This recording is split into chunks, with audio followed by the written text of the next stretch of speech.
Hey guys, today in this video, I'll guide you through how you can set up automatic email forwarding in Gmail.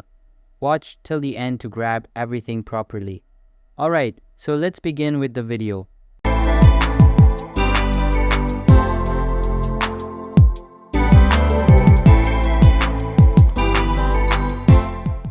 First things first, open any preferred browser and search for gmail.com.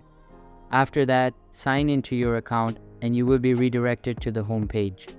Simply click on the settings icon at the top right corner and select settings from the drop-down menu. Now, access the forwarding feature and click on the add a forwarding email. Now, add the address of the other email and click on the next button at the bottom right corner.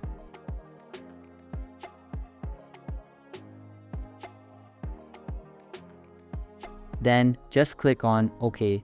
This will set up email forwarding from your Gmail account to the other email address you provided.